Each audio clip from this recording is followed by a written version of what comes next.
Welcome back to In Focus. Our second story tonight is about India embarking on an exercise to delimit constituencies in occupied and illegally annexed Kashmir.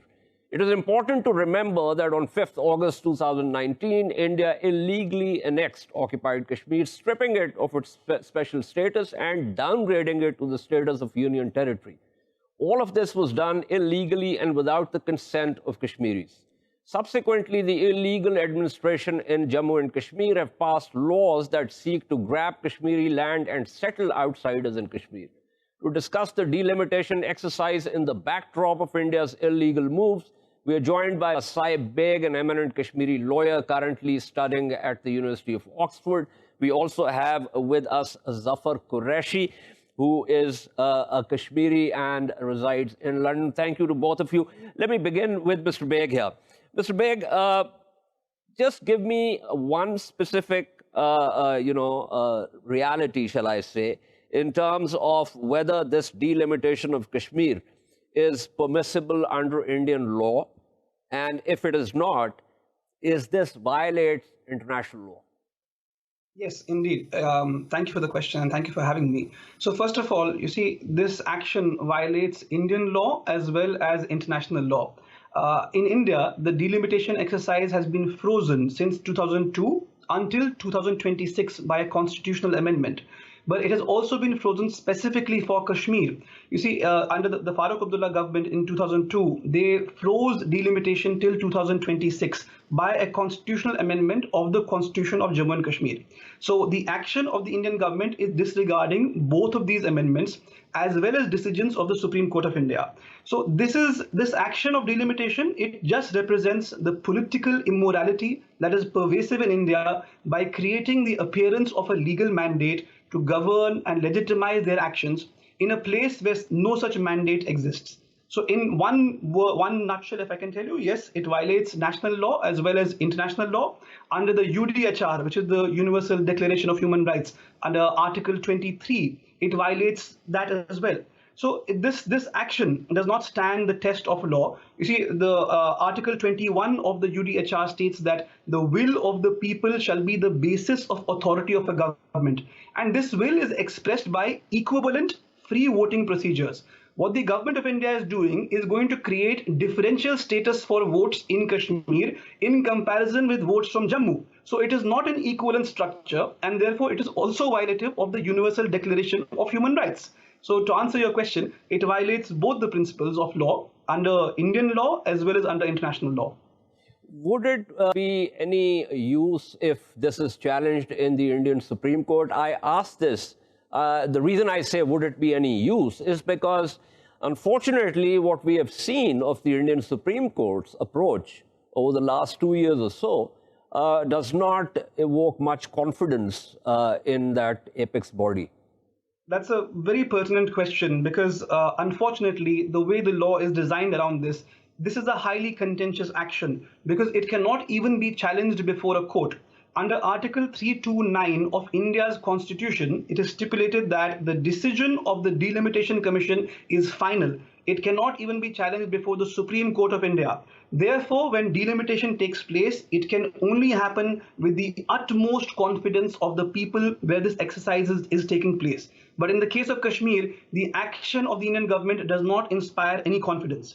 And you need to understand that this is happening in the backdrop of disenfranchisement of Muslims in India for decades. See, Muslims are underrepresented in Indian politics. The Sachar Committee report of 2006, it had noted that areas of Muslim concentration in Uttar Pradesh, in Bihar, in West Bengal, they had been declared as reserved constituencies for scheduled caste and scheduled tribes, thereby denying Muslims political representation. In Kashmir also, the government is planning to declare some constituencies reserved for ST and SC candidates, thereby further reducing Muslim representation. So what I'm trying to say is that the act has grave ramifications because it cannot be challenged before a court also. So let alone the facade of justice, because as Kashmiris, we have seen how new parameters are engineered by the court. These parameters don't even exist in law. So in the case of Kashmir, these parameters are engineered. But even that facade of justice cannot be accessed in this case by the way, in the manner in which the law is structured. We cannot challenge it before any court. And it needs to be understood that delimitation exercises have been taking place even in Kashmir and in India for many decades now. There have been 4 delimitation exercises in India till now, one in 1952 and 10 years after that in 1963, then 10 years after that in 1973. But since 1973 till 2002, the action of delimitation was frozen in India because some states in India had a lot of population growth, states where family planning measures were not implemented. So they were being overrepresented in politics, whereas states such as Punjab and most states of South India, which did not engage in family planning measures, were underrepresented. So this action of delimitation was frozen till 2002. And again, in 2002, the Constitution of India was specifically amended to freeze delimitation across all states in India until 2026. What this means is that even under Indian law, delimitation is frozen for all states of India. And under Kashmiri law, it was specifically frozen by an amendment in 2002. Now, there is an argument that Jammu is unfairly represented. If you give me some time to address that, it's a very important point to address. That's a very important point, and we'll certainly come to that. But I just want to go back as a layperson. You're the lawyer, you're the legal mind. While post facto, the decisions of the Delimitation Commission cannot be challenged, when I said if this matter could be referred to the Supreme Court, and although I've voiced my skepticism about what the Supreme Court can do, I was basing it in the fact that on the basis of the exercise being unconstitutional to begin with. Yes, you see, the 2019 State Reorganization Act, which is empowering this delimitation to take place, that is the act under which Jammu and Kashmir was bifurcated. It was made into a union territory. That act is already under challenge in the Supreme Court of India. So what the government of India is doing is using the 2019 act to change the delimitation, the constituencies in Kashmir, and that act is already under challenge. So, but the action which will take place through the Delimitation Commission cannot be challenged. So the primary, the parent. So why can't in Supreme Court say that until this is sub judice, that it prevents the Indian government from taking any further actions that emanate from the Reorganization Act? You see, this is a question as lawyers we've been asking before the Supreme Court of India for quite this last 1 year. Until now, even a bench has not been constituted to hear the matters under Article 370. So the Supreme Court is going to move at a very slow pace, and we had expected, at least equitable justice would expect or demand, that a stay order should be imposed on any purchase of land in Kashmir by non-Kashmiris, any change in domicile, any change in demography, any change in delimitation. A stay order must be imposed because once these changes are effected, they cannot be reversed. Correct. Let's get to that Jammu that you're trying to make. You see, first of all, under the existing structure, pre-bifurcation in Jammu and Kashmir, there has been no discrimination against Jammu. It is a very widely made argument by the BJP and Indian nationalists that Jammu was being discriminated against because Kashmir had 46 seats, Jammu had 37 seats, and Ladakh had 4 seats. Now, prima facie, when you look at these numbers, it may seem that Kashmir has more seats, therefore Jammu is being discriminated against. But there are 149,000 voters per constituency in Kashmir compared with 145,000 voters per constituency in Jammu, which indicates a fair distribution. Before bifurcation of our state, the Kashmir Valley was 54% of Kashmir's total population, 15% of our total area, and it was represented by 53% of the seats, which means that 54% of the population was represented by 53% of the seats in the case of Kashmir. In the case of the Jammu division, before bifurcation, it was 25% of the total land area of Jammu and Kashmir state, 42% of the population, and it was represented by 42.5% of the seats, which means that 42% of the population in the case of Jammu had been represented by 42.5% of the seats.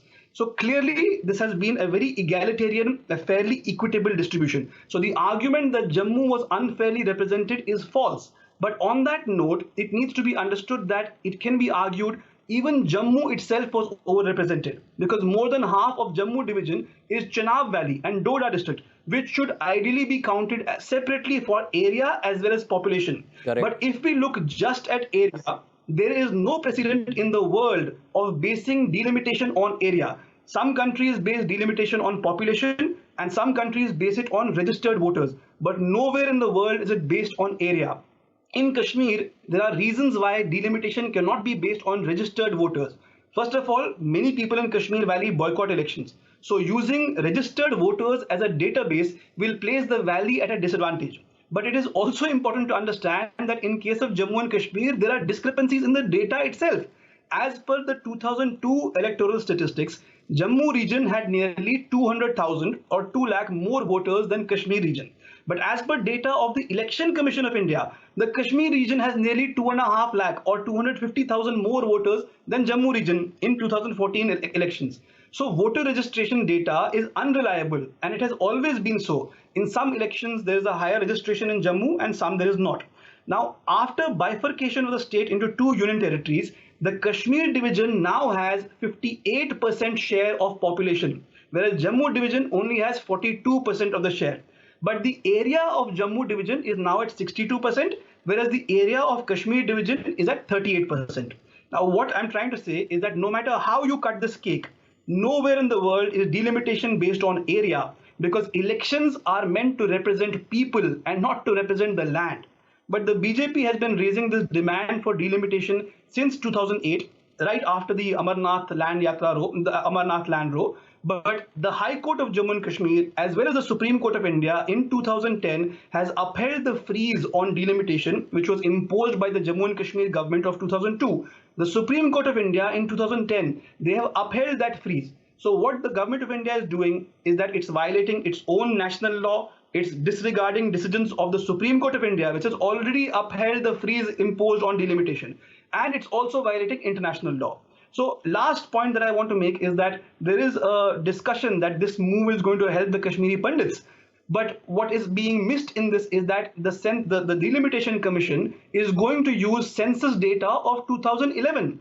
And there are already several groups in Jammu, including Kashmiri Pandit groups, which are opposing delimitation based on 2011 census because they will be left out of it. The Kashmiri Pandits left after 1990s.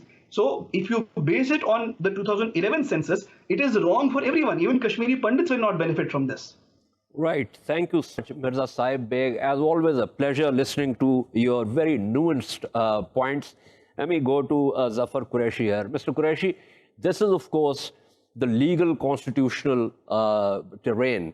And as Mr. Beg said, on all these benchmarks, what India has done is illegal. Now, let's get to the political side of it. Give me your reading of how you look at this exercise and what can possibly be done to throw a spanner in the works. Thank you, Ajaz Saab. Mirza Saaib Beg quite eloquently explained the legalities of this move. Politically, as you know, it is aimed to change the demography of the Kashmir. It is nothing new that's happening.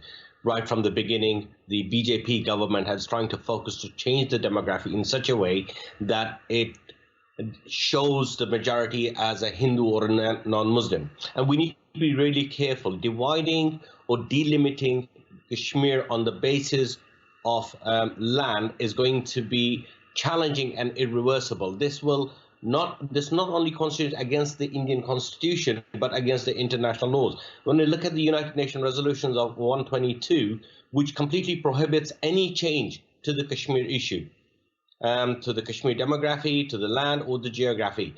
This is an issue that needs to be highlighted on the international level to ensure that the Kashmir's original state is preserved until the right of self-determination. Absolutely, pending final settlement according to the UN Security Council resolutions. But here's the thing. Those resolutions, as well as the bilateral arrangements, have already been violated by India blatantly in disregard of everything on 5th August 2019. So the sense in Delhi would be that, we've pushed it through, and we let the chips fall where they might. Absolutely, and that's what they're trying to do. But I think at this point, it is the international community that really needs to act hard and say, right, what India is doing is illegal on the international level as well as their own constitution.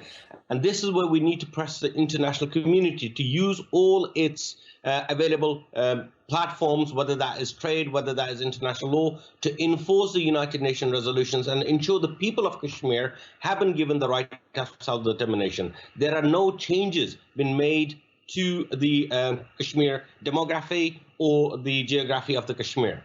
So yes, unfortunately, they are counting on, let's wait and see where the chips fall, but we need to work hard to make sure that does not happen, because once it has happened, it is irreversible. The likelihood of having a true, transparent right of self-determination by the people of Kashmir is going to be very, very difficult, because what we're seeing is the demographic change where the non-Kashmiris are being settled. They will be given the right to vote, and this is something that will not be acceptable to the people of Kashmir. Aptly. Thank you so much. That was Zafar Qureshi speaking with us. This is all from In Focus this week. We shall see you next Monday. Keep following our latest updates on social media at indus.news. Good night and goodbye.